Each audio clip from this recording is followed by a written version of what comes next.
fad'u lana dinana masami jeung nu tadinya eta mad asli atawa mad tabi'i. Robbaka badi tasdidana minate musaddad. Ari musaddad teh hartosna huruf anu ditasdidan macana kudu dibangetkeun. Maksudna ngangge tanaga teh sing aya perbedaan antara ditasdidan sareng henteu, antara robaka sareng robbaka. Robba ta eta maksudna dibangetkeun. Musaddad hurufna sabaraha hiji? 20 genep. Tegesna mah huruf hijaiyah anu 28 dicandak duanya eta mim sareng nun ya.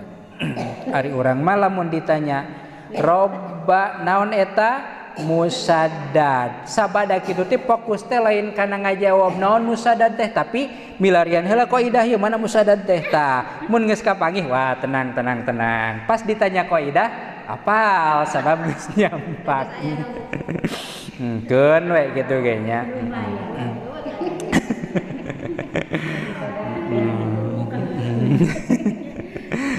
Lamun geus aya kakara miluan ngajawab jeung batur, lamun can aya mah asal ngajawab we gitu tah. Deun teu naon ya. Keun da ari ngaos teh henteu berarti nu ayeuna diaos langsung karasa manfaatna nu diaosna nya. Sabab ari ngaji atawa ngaos teh ngalancarkeun pagawean urang.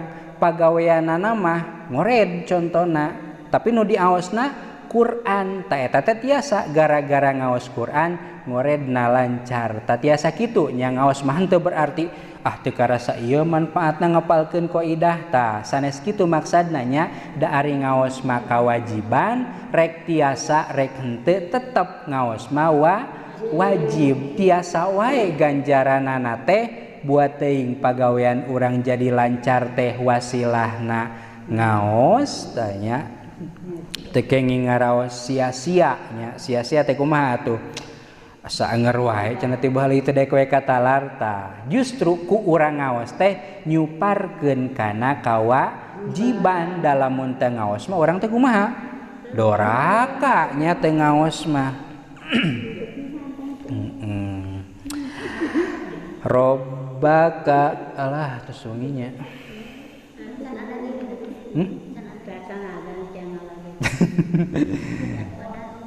Ya, teraskeun. Teu aya nu ngantosan berjamaah? Teu aya nya. Teraskeun. Kho disukunkeun nya. Cobi. Kieu.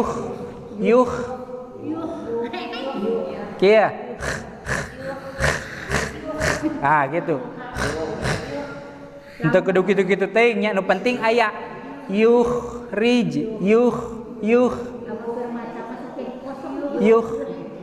Keun we kosong ge nu penting urang aya usaha yuhrij.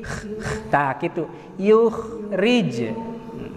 Sabab nu diantelkeun teh ieu tungtung genggerong kaluhur padieu. Sami sarenggin kho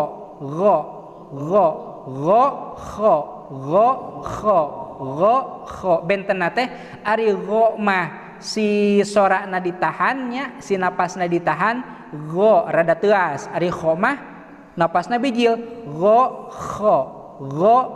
sami diantelkeun nama ieu gho tah gitu. Gho ngan ari gho mah teuas nya ceuk urang ari kho mah seueur anginan. Gho yuh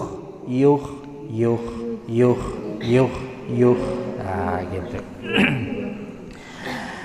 Mun aya rehakan mah bijil ieu teh yuh.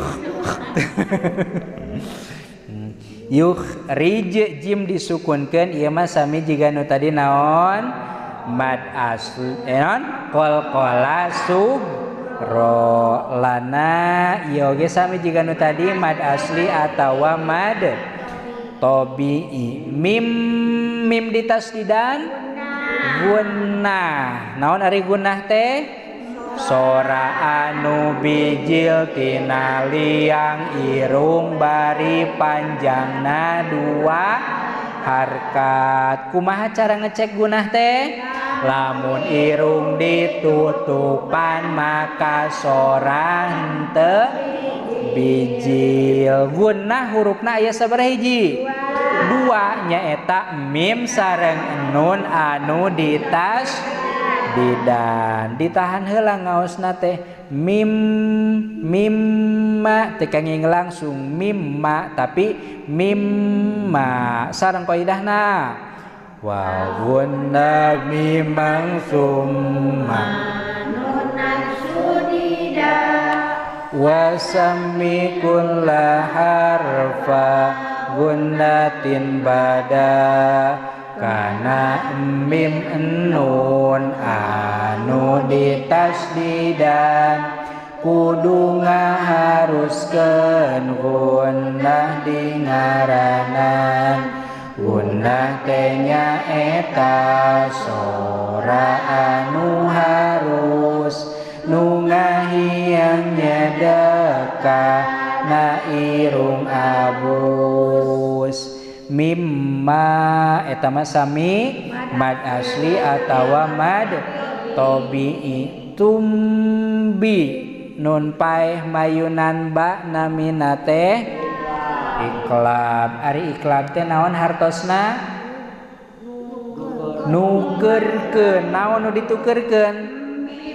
Bacaan nun paeh kana mim asalna tun jadi tum nya tung kuduna mah tung samar mimna teh ngan bisi can bisa makeun we tum heula ge.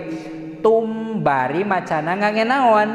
Ngangge gunnah anu panjangna 2 harkat. Sabaraha hiji iklab teh hurufna? Hiji nyaeta ba. Mun baheula mah naon? B nya mangga rek ba rek B nya.